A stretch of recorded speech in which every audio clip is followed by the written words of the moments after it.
Om NaMo Narayan. The ancient Indian astrologer में आपका स्वागत है। इस बार हम आपके सामने सुख की परिभाषा लेकर आए।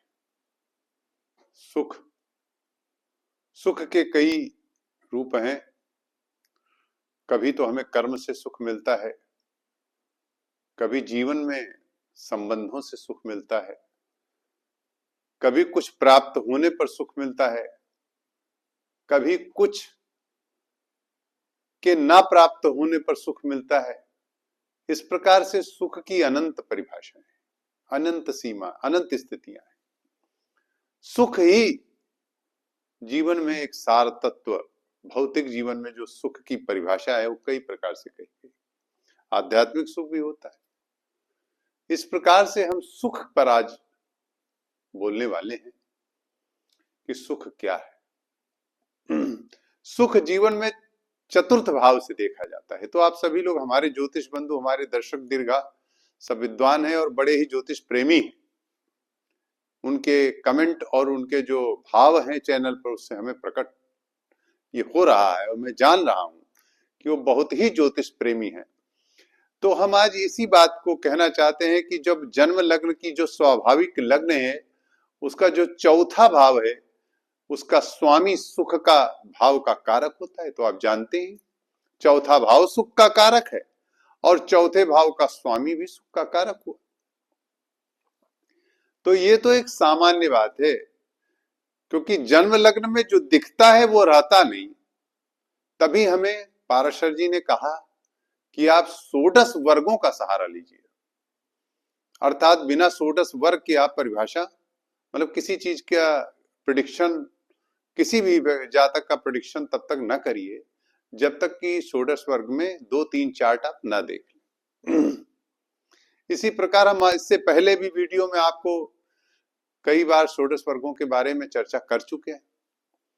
हमारे ज्योतिष प्रेमी बंधुओं से पुनः मैं आज षोडश वर्ग के ही एक बहुत ही विशेष वर्ग, चतुर्थांश, चतुर्थ भाव जो सुख का कारक है उसी से बना हुआ है चतुर्थांश। दोस्तों, आज हम चतुर्थांश पर चर्चा करने जा रहे हैं और चतुर्थांश का दशमान से संबंध। जी हां, एक वर्ग का दूसरे वर्ग से रिलेशन होता है, बहुत बढ़िया रिलेशन होता है। आगे हम और भी रिलेशन बताएंगे आपको, नवमान से भी रिलेशन बताएंगे, जीवन साथी से कैसे, सब चतुर्थांश से ही व्यक्त किया जा सकता है। सुख की परिभाषाओं को आज हम, चूंकि आज का जो सबसे आवश्यक बिंदु है वो कर्म है। कर्म से सुख प्राप्त होने की स्थिति है कि जैसे आप अपने बच्चों का, अपने जजमान का देख के बता सकते हैं कि भाई आपका चयन कब होगा या आप राजयोग कब प्राप्त करेंगे, आपका सिलेक्शन, जो कंपटीशन के बच्चे हैं कंपटीशन में सिलेक्शन कब होगा, या कहीं आप जा रहे हो तो आपका राजयोग कोई ऐसी उसमें आप हो, मान लीजिए व्यवसाय में ही हो, तो व्यवसाय में भी आपकी तरक्की कब होने वाली है, किस स्थिति में है, किस दशा में है, कौन सी विंशोत्तरी दशा में है, ये भी एक विषय है कि कौन सी विंशोत्तरी दशा है जिसमें आपको ये तरक्की मिलने वाली है। तो आइए हम आज उसी पर चर्चा करते हैं। आज का हमारा शीर्षक है चतुर्थांश व दशमान से जाने सुख एवं राजयोग। हमने जो सबसे पहला बिंदु अभी आपको जो चर्चा किया है चतुर्थांश, देखिए चतुर्थ भाव से सुख हम जान सकते हैं, लेकिन वह भौतिक एक स्थूल रूप है, स्थूल रूप है। और जो बारीक बिंदु है, सूक्ष्म रूप है, जैसे कहते हैं भाई आप सुखी तो हो, लेकिन वो तो वही जानता है कि वो सुखी है कि नहीं। तो अंदर का सुख, यानी आप हर तरीके से सुखी हो, इसके लिए चतुर्थांश देखना बहुत आवश्यक है। और चतुर्थांश का चतुर्थ भाव देखना, जैसा कि हम चर्चा करते हैं, हमने भी जब त्रिक भावों के दशमांश के बारे में बताया था, आपसे चर्चा की थी, तो हमने दशमांश में दशम भाव को लग्न बनाया कि नहीं। ठीक उसी प्रकार जैसा कि हमने दशमांश में दशम को लग्न बनाया था, ठीक उसी प्रकार से हम चतुर्थांश में चतुर्थ भाव को लग्न बना लेंगे। ठीक है, चतुर्थांश के चतुर्थ भाव का स्वामी दशमांश के 10 या 11 भाव से संबंध करे, वह पाप ग्रहों से दृष्ट न हो, तो उसी चतुर्थांश के चतुर्थ भाव के स्वामी की दशा में राजयोग घटित हो जाता है। ये हमने लिख दिया। समस्त सुख भोग विलास, क्योंकि सुख भाव का स्वामी तो भोग विलास भी होगा, सुख भी होगा, निश्चित भोग विलास, सुख और ऐश्वर्य, वाहन, लग्जरियस आइटम, सब कुछ मिलेगा आपको। जी हां, लेकिन बस एक चीज है कि चतुर्थांश में चतुर्थ भाव के स्वामी का प्लेसमेंट D10 चार्ट में बढ़िया जगह पे होना चाहिए। भाई देखिए, ये तो है ही है, अर्थात मैंने कहा नहीं 10 या 11 भाव से संबंध हो, तो या केंद्र त्रिकोण में बैठे तो 10 और 11 को देखे, संबंध हो, ध्यान दीजिएगा। और मान लीजिए 10 या 11 भाव में बैठ रहा हो, या 10 या 11 भाव को देख रहा हो, या 10-11 भाव के स्वामी के साथ केंद्र या त्रिकोण में कहीं युति कर रहा हो। जी हाँ, यह भी संबंध बन जाता है। तो संबंध यदि बन रहा है आपके, देखिएगा अपने जातकों की, अपने यजमानों की कुंडली में, तो निश्चित आप जान लिए कि उस विंशोत्तरी दशा में या उसकी महादशा आवे या उसकी अंतरदशा आवे। जी हाँ, क्योंकि महादशा सबको कभी कभी नहीं मिलती, देश काल परिस्थिति भी देखना है, तो महादशा में अंतरदशा भी आवे तो उसमें राजयोग घटित हो जाएगा। जी हाँ, आइए हम इस पर चर्चा कर रहे हैं तो आपको बताएं। हमने आज 4 सेलिब्रिटी की कुंडली न लेकर, सबकी सेलिब्रिटी की केवल नहीं लिया है, जैसा कि आप लोगों को मैं अक्सर देता हूं, केवल मैंने श्रीमती इंदिरा गांधी की कुंडली ली है और एक अपने क्लाइंट की कुंडली ली है, जो हमारे यजमान हैं, जो IFS अधिकारी हैं, और एक हमने हमारे यजमान है एक IITN लड़का है, वो हमारा क्लाइंट क्या कहें, हमारा रिलेटिव भी है। तो ये जो IITN लड़का है, इसकी भी कुंडली हमने ले रखी है, यह बताने के लिए आपको कि किस विंशोत्तरी दशा में जातक की उन्नति होती है। यदि चतुर्थांश के चतुर्थ भाव यानी सुख मिलेगा ना भाई, अगर आपको उन्नति मिलेगी, आपका बच्चा सिलेक्ट हो जाएगा, तो उस लड़के को सुख मिलेगा, या आपको कोई राजयोग मिलेगा तो सुख मिलेगा।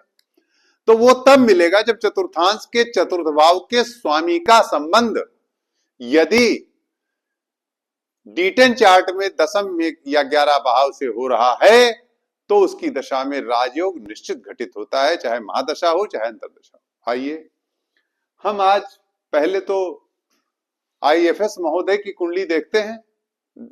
मैंने केवल जन्म लग्न नहीं उठाया है, केवल चतुर्थांश D4 चार्ट लिया है। D4 चार्ट और D10 दो चार्ट हमने लिया है।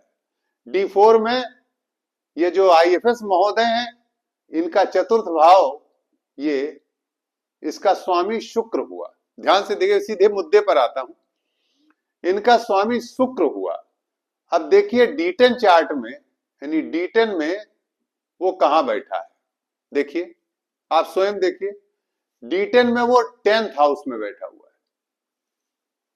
ठीक, जैसा कि देखिए हमने इससे पहले आपको कह दिया है कि चतुर्थ भाव यानी D4, इसे D4 कहेंगे, यानी D4, ये आप आसानी से किसी भी ऐप को खोल सकते, आप जान सकते हैं और देख सकते हैं अपनी कुंडली किसी भी ऐप में। हम किसी का वो नहीं कह रहे, कोई भी ऐप खोल लीजिए, उसमें ये तो रहेगा ही, चतुर्थांश का ऐप जरूर दिया होगा और D10 चार्ट दशमांश दिया होगा। अब आप देख लीजिए कि चतुर्थांश में चतुर्थ भाव, मैंने आप अक्सर यही कहा है, जो D10 देखिए उसका वही, यानी चतुर्थांश है तो उसका चतुर्थ भाव ही लग्न मानिए, यानी उसी से देखिए आप, तो उसके भाव का स्वामी यानी शुक्र D10 चार्ट में 10th हाउस में बैठा हुआ है। मैंने कह दिया है दशमांश के 10 या 11 से संबंध कर। ये जातक राहु की महादशा में जब इनकी शुक्र की अंतरदशा आई, तो इनका सिलेक्शन हो गया बहुत कम उम्र में, IFS हुए बहुत ही कम उम्र, मुश्किल से 24 साल की उम्र में। अब आप सोच लीजिए 23 से 24 की उम्र में जातक IFS हो गया। गजब का राजयोग हुआ ये।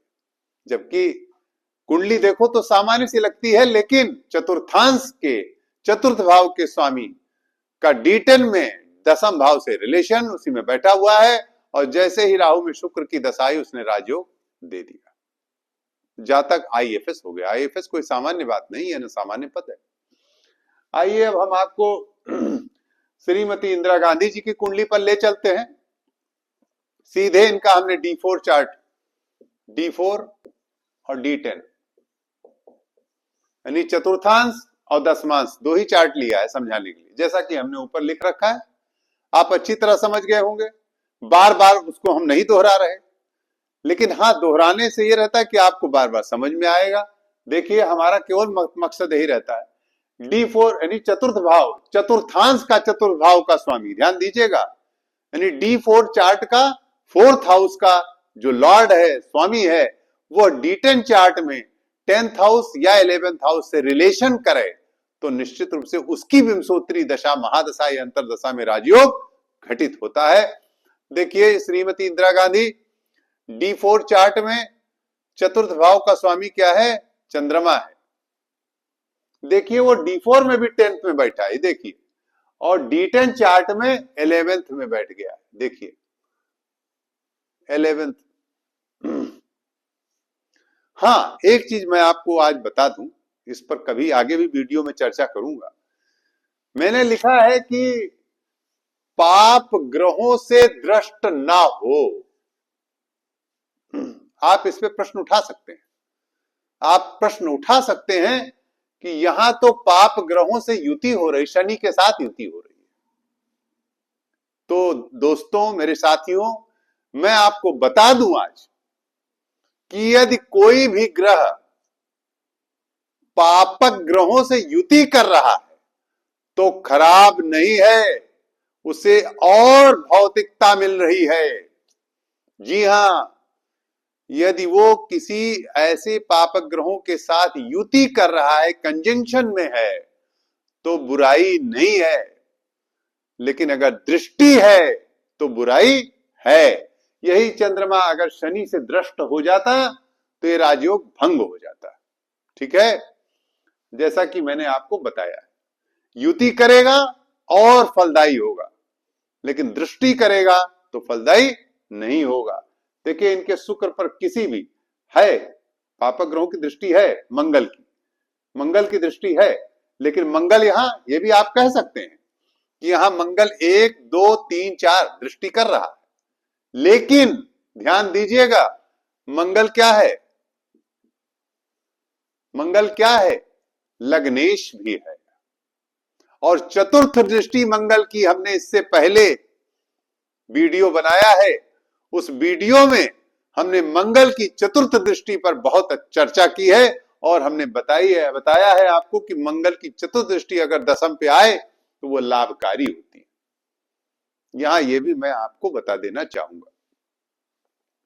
इसलिए यहां लग्नेश होने के नाते यह पापक स्थिति नहीं है।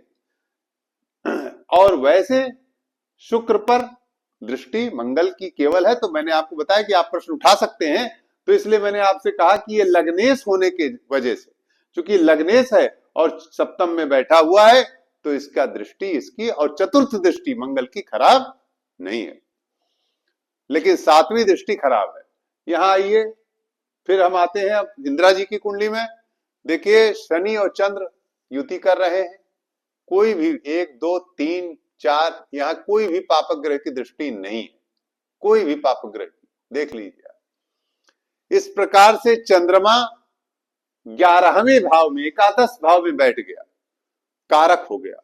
और आप जानते हैं कि जैसे ही इंदिरा जी, पूरी तरह से इंदिरा जी की कुंडली में राजयोग घटित हो रहा है, आप देख रहे हैं चतुर्थांश और D10 के चार्ट से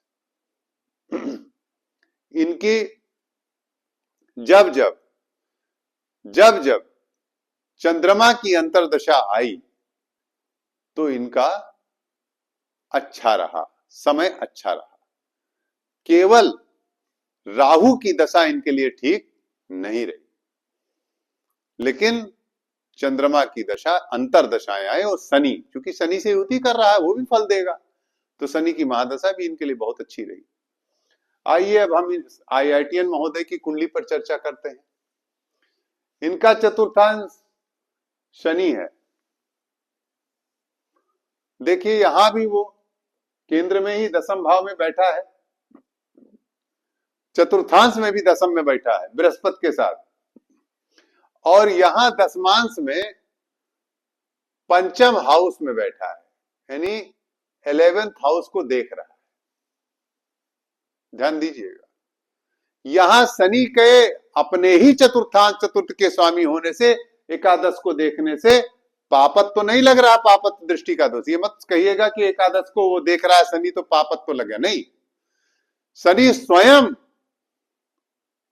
स्वयं चतुर्थांश में चतुर्थ का स्वामी होकर पंचम में बैठ करके केंद्र त्रिकोण का राजयोग करके एकादश को देख रहा है, कोई दोष नहीं है।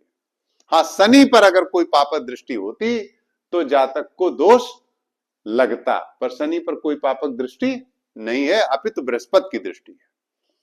ये देखिए बृहस्पति की दृष्टि है, इसलिए शनि यहां बृहस्पति से दृष्ट है, यहां से बृहस्पति की नवी दृष्टि है। शनि यहां एकादश को देख रहा है, एकादश से संबंध मैंने लिखा है कि चतुर्थ भाव का स्वामी दशमांश के 10 या 11 से संबंध स्थापित करे, और यह जातक शनि की ही महादशा में IIT में गया और पहली बार विदेश भी गया। इस तरह से इस जातक की बहुत उन्नति हुई और पूरा राजयोग शनि की महादशा में घटित हुआ। तो आज हमने जो आपको चर्चा की है, इसमें जो प्रमुख बिंदु है हमारा, जो कहने का तात्पर्य है, वो चतुर्थांश है, और चतुर्थांश का चतुर्थ भाव का स्वामी जो सुख का सार है, और यदि वह D10 चार्ट कर्म का चार्ट है, वही हमें कर्म देने वाला है, तो D10 चार्ट में यदि चतुर्थ भाव के चतुर्थांश के चतुर्थ भाव का स्वामी D10 चार्ट में यदि 10वें और 11वें से संबंध बना ले तो उसे राजयोग मिलता है। यह आप अच्छी तरह से जान लें। आशा है कि आपको हमारा कार्यक्रम अच्छा लगा होगा। आप कमेंट के माध्यम से अवश्य हमारे चैनल पर अपना जो आपका व्यू है वो देंगे। नमो नारायण।